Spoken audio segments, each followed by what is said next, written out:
आज जो क्राइम की कहानी मैं आपके लिए लेकर आई हूं वो बहुत दिलचस्प है, क्योंकि अगर आप बॉलीवुड मूवीज के शौकीन हैं तो आज की ये कहानी आपको कुछ अक्षय कुमार की फिल्म गब्बर इज बैक की याद दिलाएगी।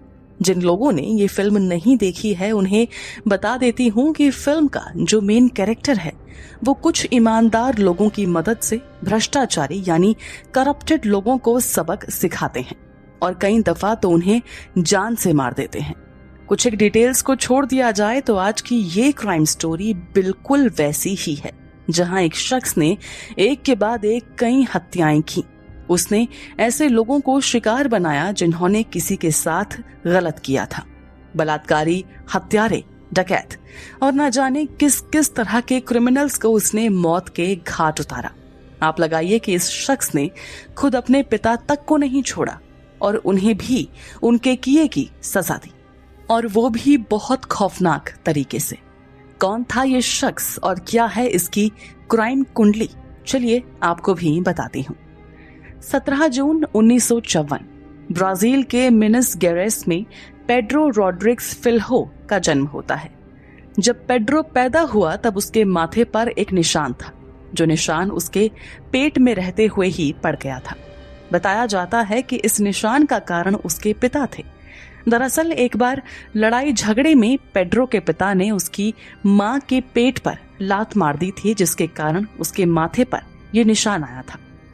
पेड्रो के पिता शुरू से ही काफी हिंसक, काफी वायलेंट थे। अक्सर उसकी मां को तो कभी उसे खुद भी मारा पीटा करते थे। जाहिर तौर पर इन सब का असर उस पर भी पड़ता था, लेकिन पेड्रो का बचपन काफी शांत था, यानी वो खुद एक शांत बच्चा ही था। उसने बचपन में ऐसा कोई हिंसक काम नहीं किया था और ना ही वो लड़ाई झगड़े में कभी किसी के साथ पड़ता था। हालांकि एक रोज पेड्रो के अंदर का वो जो छिपा हुआ खूंखार रूप था वो जाग गया। दरअसल 1968 में जब पेड्रो करीब 14 साल का हुआ, उसके पिता को नौकरी से निकाल दिया गया। नौकरी से क्यों निकाला गया ये साफ नहीं है, लेकिन पेड्रो को लगता था कि उन्हें यानी उसके पिता को गलत तरीके से निकाला गया है। तो गुस्से में आकर उसने उस स्कूल के डिप्टी मेयर की हत्या कर दी। पेड्रो का गुस्सा शांत भी नहीं हुआ था कि उसने उसी स्कूल के एक और गार्ड को मार दिया, क्योंकि उसे लगता था कि उसके पिता की नौकरी जाने के पीछे वो गार्ड भी एक कारण था। ये 2 कत्ल करने के बाद पेड्रो जाहिर तौर पर घर छोड़कर फरार हो गया और एक गैंग के साथ काम करने लगा। इसी दौरान पेड्रो के लाइफ में एक लड़की आई। दोनों को प्यार हुआ और जल्द ही दोनों ने सगाई भी कर ली। इस दौरान पेड्रो की एज 18 साल से कम ही थी। पेड्रो की गर्लफ्रेंड प्रेग्नेंट हुई तो दोनों साथ भी रहने लगे। हालांकि इस वक्त तक पेड्रो की जान के दुश्मन कई लोग हो गए थे।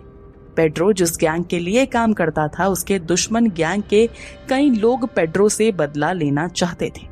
तो साल 1971 आ चुका था। एक रोज राइवल गैंग के लोगों ने पेड्रो की प्रेग्नेंट गर्लफ्रेंड की हत्या कर दी। इस घटना से पेड्रो इतना नाराज हुआ कि उसने अगले 1 से 1.5 साल के अंदर इस पूरे के पूरे गैंग को खत्म कर दिया, यानी गैंग में शामिल एक शख्स की हत्या कर दी। आखिरकार 1973 में पुलिस पेड्रो रॉड्रिग्स को गिरफ्तार करने में कामयाब रही। अगर आप सोच रहे हैं कि इस किलर की क्राइम की कहानी का यहाँ द एंड हो गया है, तो ऐसा नहीं है। दरअसल जेल में रहने के दौरान पेड्रो को पता चला कि उसके पिता ने उसकी मां की हत्या कर दी है। पेड्रो को जब तक इन सब का पता चला उसके पिता को जेल हो चुकी थी। तो ऐसे में पेड्रो ने एक रोज जेल अथॉरिटी से बात की और कहा कि वो अपने पिता से मिलना चाहता है। पेड्रो को दूसरी जेल में बंद उसके पिता से मिलने की मंजूरी मिल गई, लेकिन कोई नहीं जानता था कि पेड्रो के दिमाग में चल क्या रहा है और वो क्या प्लान करके अपने पिता से मिलने आया है।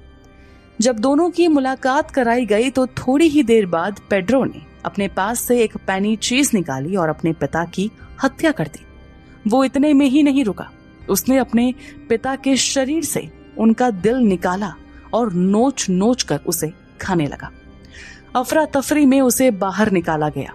इसके बाद भी लगातार पेड्रो हत्याओं पर हत्याएं करता रहा। उसने जेल के अंदर रहते हुए ऐसे कैदियों की हत्या की जो रेपिस्ट थे, बच्चों के साथ गलत काम करते थे, जिन्होंने किसी मासूम की हत्या की थी। लोकल रिपोर्ट्स बताती हैं कि पेड्रो रॉड्रिग्स ने जेल में रहते हुए करीब 47 हत्याओं को अंजाम दिया था। इसी कारण पेड्रो आम लोगों में काफी पॉपुलर हो गया था। खतरनाक क्रिमिनल्स को सजा देने का उसका ये तरीका जेल के बाहर लोगों को बेहद पसंद आ रहा था और लोग उसके फैन बनते जा रहे थे। लोगों को लगता था कि जो सजा कानून इन कैदियों को सही तरीके से नहीं दे पाया, तो वो काम खुद पेड्रो रॉड्रिग्स कर रहा था। हालांकि जेल के अंदर और बाहर दोनों जगह रहते हुए इतनी हत्याओं को अंजाम देने वाले पेड्रो रॉड्रिग्स को ब्राजील में उस वक्त भी महज 30 साल की सजा मिली, क्योंकि उस वक्त उस देश का ये कानून था कि किसी भी कैदी को 30 साल से ज्यादा जेल में नहीं रखा जा सकता है। तो इसी कारण पेड्रो को 2007 में रिहा कर दिया गया। हालांकि जेल से निकलने के बाद यानी 2007 के बाद वो कहाँ रहा, किसके साथ था, इस दौरान उसने क्या कोई क्राइम किया या कोई हत्या की, इसे लेकर कोई खास जानकारी मौजूद नहीं है। लेकिन पेड्रो रॉड्रिग्स ज्यादा दिन क्राइम से दूर नहीं रह पाया। कुछ ही साल बाद यानी साल 2011 में पेड्रो रॉड्रिग्स को एक बार फिर गिरफ्तार किया गया। शहर में हिंसा भड़की थी और इसी से जुड़े किसी मामले में पेड्रो को 8 साल जेल की सजा सुनाई गई। हालांकि एक बार फिर उसे जेल से जल्दी रिहा कर दिया गया। वजह थी जेल के अंदर उसका अच्छा बिहेवियर होना। तो साल 2018 में वो आजाद हुआ और उसके बाद उसने कभी क्राइम न करने की कसम खाई।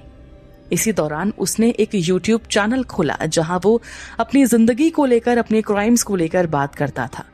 पेड्रिनो एक्स माटाडोर के नाम से उसने ये चैनल लंबे वक्त तक चलाया, जहां उसने कई सारे लोगों को भी बुलाया और अपने चैनल में उनसे बात करता था और लोगों को वायलेंस ना करने का, क्राइम ना करने का ज्ञान देता था। लेकिन 5 मार्च 2023 को यानी पिछले ही साल पेड्रो रॉड्रिग्स की 2 लोगों ने गोली मारकर हत्या कर दी। ये दोनों लोग कौन थे, किसी गैंग के थे या फिर पेड्रो की बीती जिंदगी से जुड़े कोई क्रिमिनल, इसका अभी तक पता नहीं चल पाया है। इस केस में अभी तक कोई भी गिरफ्तारी नहीं हो पाई है। तो ये थी एक ऐसे साइको किलर, एक ऐसे सीरियल किलर की कहानी जिसने गलत करने वालों के साथ गलत किया। एक के बाद एक कई हत्याओं को अंजाम दिया, लेकिन हर हत्या के साथ वो पब्लिक के बीच में हीरो बनता चला गया।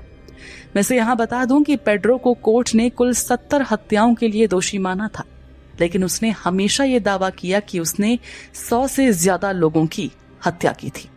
आप इस पूरी क्राइम स्टोरी को लेकर क्या कहेंगे? क्या गलत के साथ गलत की थ्योरी आप भी मानते हैं या फिर आपको लगता है कि लॉ एंड ऑर्डर के हाथ में ही जस्टिस, न्याय होना चाहिए? जरूर शेयर कीजिए हमसे अपने व्यूज अपने कमेंट्स के थ्रू और सब्सक्राइब करना बिल्कुल ना भूलें हमारा चैनल डार्क टेल्स।